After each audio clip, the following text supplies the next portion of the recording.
Yeah, we back. Yeah, we back. Now, today we're going to be talking about the president of Botswana.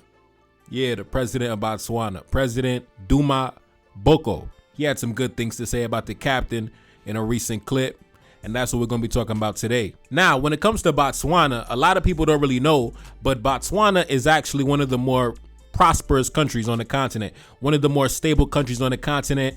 You don't really hear too many negative stories coming out of Botswana. Decent infrastructure, not too much crime, decent educational system, decent tourism sector that brings in a lot of revenue. Also, compared to most African nations, a very high GDP per capita. And keep in mind, Botswana is performing at this high of a level, even with their hands tied behind their back, with all these foreign hands in the pot. Now, imagine how much of an asset Botswana could be for the black world if they were able to take control of those assets and able to take control of what drives their economies. Now, when it comes to the Western media, they view Botswana as a model of stability and a model of democracy. But to me, Botswana has a lot of potential. I'll say it like that. Botswana has a lot of potential to be great, but that potential just has to be harnessed and unleashed. Now, today we're going to be discussing a recent clip that came out from the president of Botswana, basically expressing what he admires about the Captain Ibrahim Traoré. And basically what he said was he admires that the captain is a man of action, right? He could say something today and by tomorrow it becomes law on the books. He moves fast and decisive.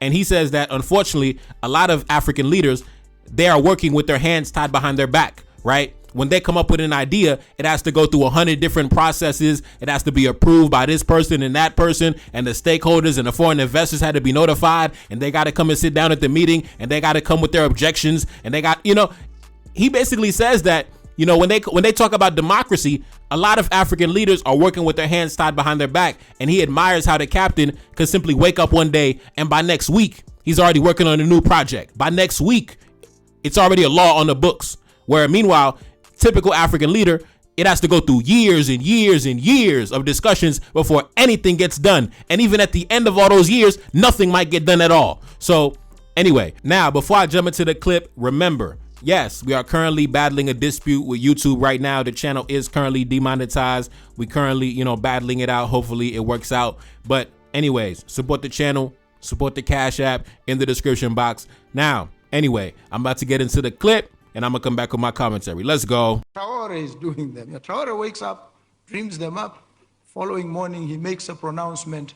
It is law. It is policy. Action follows. And I wake up and I say stuff, they look at me and say, what is this man talking about?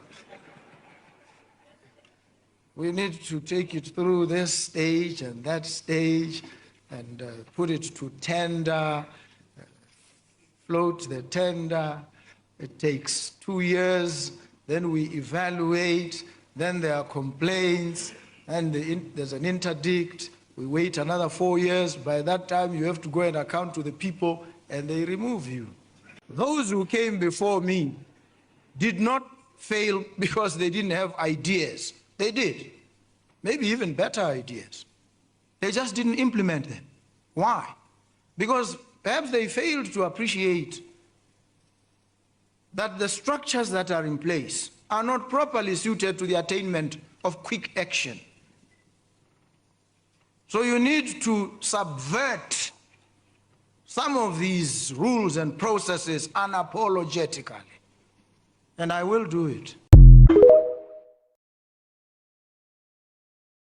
All right, we back. Now, when I heard the president of Botswana in that clip, to me, it pretty much exposed to me that there are two different types of African leaders. Now, of course, we have the corrupt African leader who's just corrupt. He don't give a damn. Every time he gets sick, he flies to Europe for treatment, even though he could build hospitals in his country. He don't give a damn, right? That's one version of the corrupt African leader.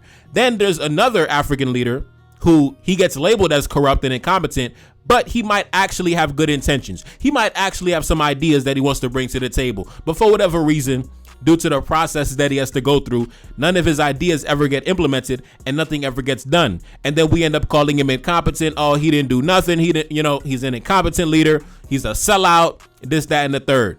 But we don't really know behind the scenes or the sabotage that was placed in his way. And the president of Botswana says what he admires about the captain is that Captain Ibrahim Traoré is not operating with his hands tied behind his back. right? None of the Sahel leaders are working with their hands tied behind their back. They could wake up next week and say, this is what we doing. And that's what it is. Just like a few days ago, I did a video entitled, Ibrahim Traoré launches patriotic training for students, right? He came up with a policy where patriotic training, teaching the children to not only love themselves, but love their country, it became mandatory for all young students in the country.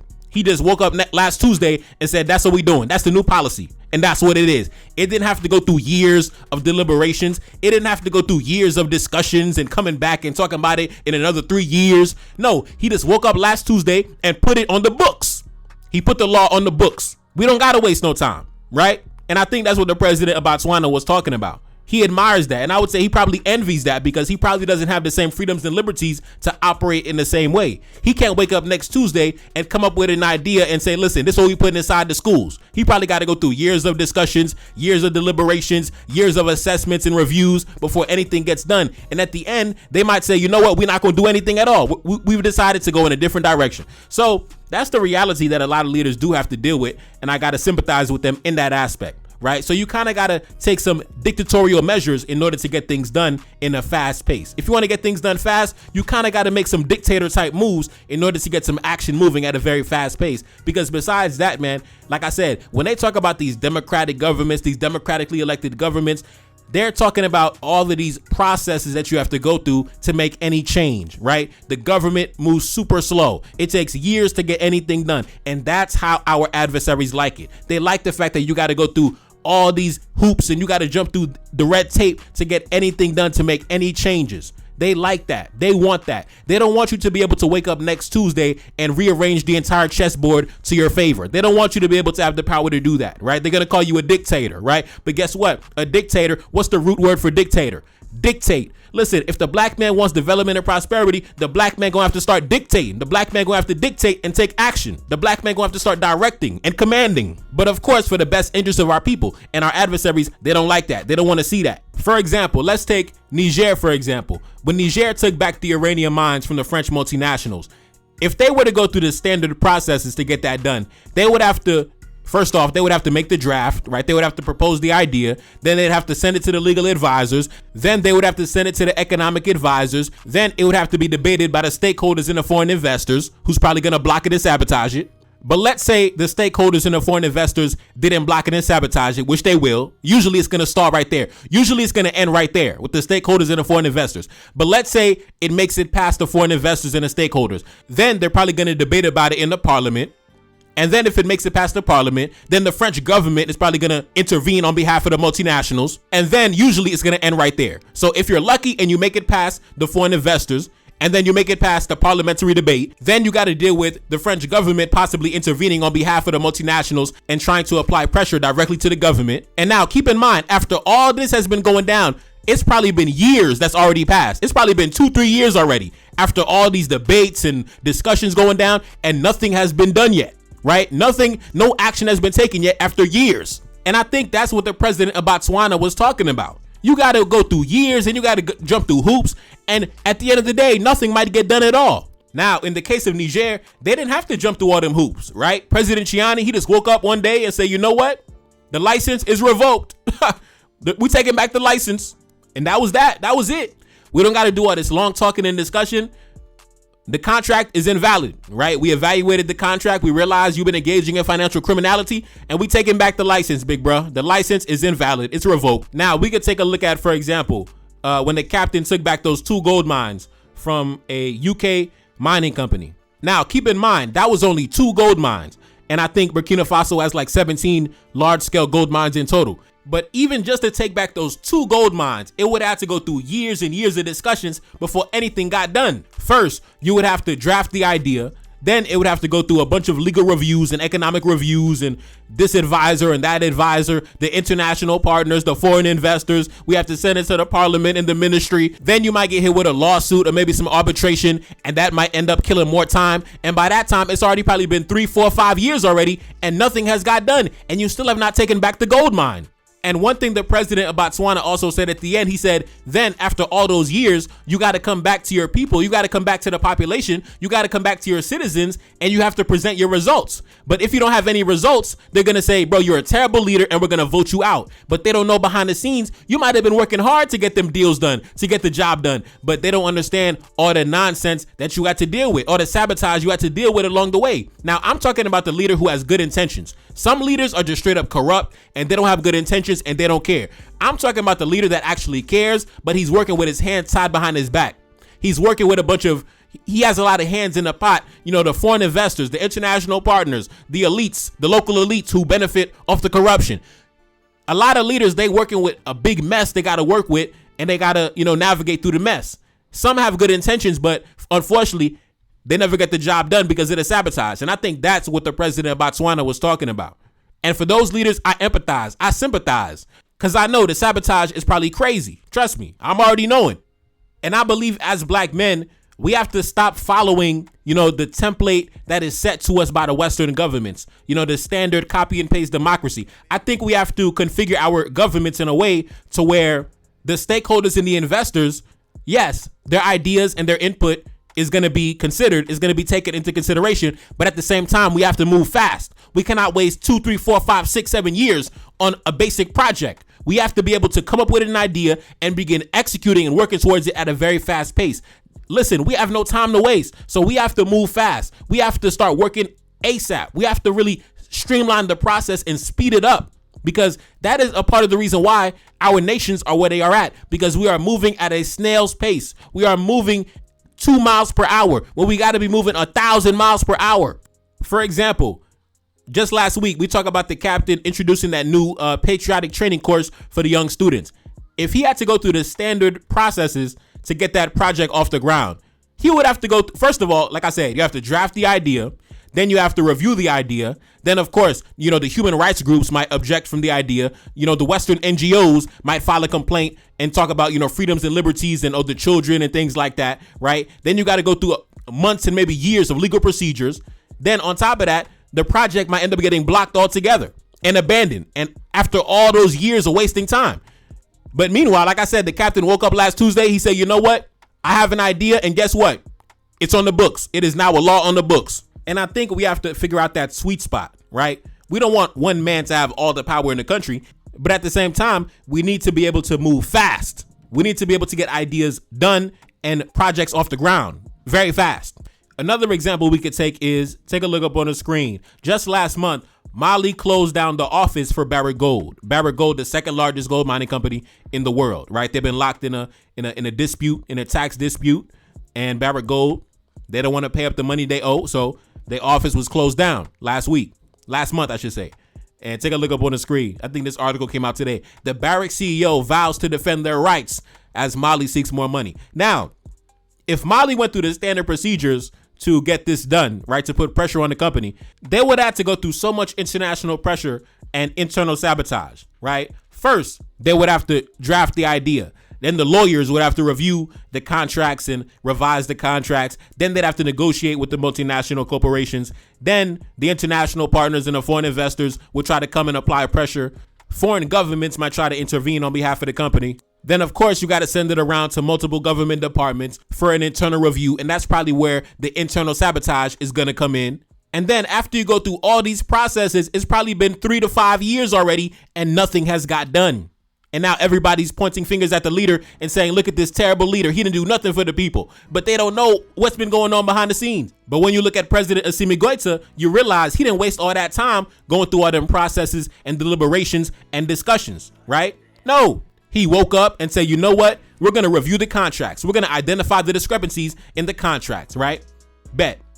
Then we're going to go confiscate the gold that is owed to us because these guys don't want to pay their taxes. Then we're going to put an arrest warrant out for the CEO, and then we're going to close their office in the capital. And we're going to justify this based on tax fraud. They've been engaging in financial criminality, and all this was done within months. They didn't have to go through all them deliberations and discussions and wait 3 to 4 years and 6, 7 years to get one thing done. No, my man woke up and said, this is what we doing, and that's what we did. So yeah, man, in summary, I think that's what the president of Botswana was talking about. Like I said, there are some leaders who they're just corrupt. They don't care. Whether good or bad, they don't care. But there are some leaders who have good intentions, but for whatever reason, they're operating with their hands tied behind their back. And I think in reference to the captain, he was saying that he admires how quick the captain can take action, how he can wake up tomorrow and immediately begin working the next day. And I believe a lot of leaders on the continent, they're jealous about that.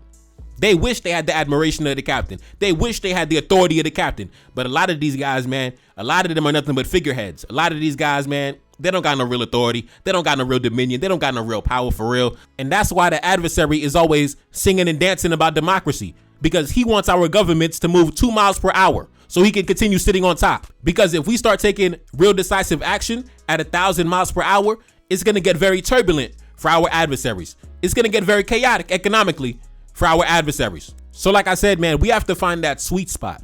We have to find that sweet spot to where it's still equal in terms of decision making, but at the same time, the process is not slowed down and sabotaged because of all these processes and red tape and things you got to jump through and go through before anything gets done. And at the end, nothing might get done at all. And at the end of the day, it's only going to be the president, the figurehead, that's going to take all the blame. But everybody who was sabotaging behind the scenes, nobody gets held accountable. But the leader, they get told, oh, you a terrible leader, but they don't know. They will sabotage me at every single turn. And that's the reality. So as a leader, you got to really put your foot down and really lay down the law when the situation calls for it. So yeah, that's what it is. Anyways, man, it's a boy Nefakari. That's Salim back in the building. Yes, indeed. Cash App in the description. Support the channel. Support the album. Sahel 1816. Go to my homepage. Go to my playlist section. Yes, you already know we are currently demonetized, but like I said, we still fighting it. We still waiting. Hopefully we get a good result. Anyways, man, it's a boy Nefakari. That's Salim, and I'm gone. Peace. Took on my losses and now I got racks. Took on my losses and made that shit back. Plan to make gold, I need plenty of plaques. Making my enemies empty the stash. Feel like a see me, I feel like Chiani. African gold is all over my body. African diamonds adorning my fingers. African kid when you look at my features. Enemy watching, I gotta get paid. Enemy watching and stalking my page. Watching my moves and they study my ways. Copy my energy, riding my wave. Enemy watching me like an obsession. Heart of a king, I don't need no acceptance. No, they gon' try but can't stop the progression. No, they gon' try but can't stop the ascension. Foot on the gas and I gotta go hard. Straight to the top, I've been down for too long. Plotting revenge, I'ma make them regret it. Ain't no more talking, I got too much leverage. Talking uranium, diamonds and gold. Keep that shit real, I wish death on my foes. Keep that shit real, I ain't blocking my blessings. Stacking my profit and then I invest it. Feeling untouchable, energy sacred. When I pull up, know my enemies hate. Setting up shop at a secret location. Chopper gon' sound like a standing ovation. Moving in silence, I never been regular. One of a kind, I ain't got no competitors. Son of a king, I'm the kingdom inheritor. Do what I want, I don't care what you telling us. Say to myself, me and my team. Walk in the spot, but they knowin' my name. Beautiful passenger, bet she gon' ride. Keep it authentic, I'm never gon' change. Always been solid, I'm built to survive. Gotta stay focused, I'm deep in the game. Never surrender, I got too much pride. Took on my losses and stayed in my lane.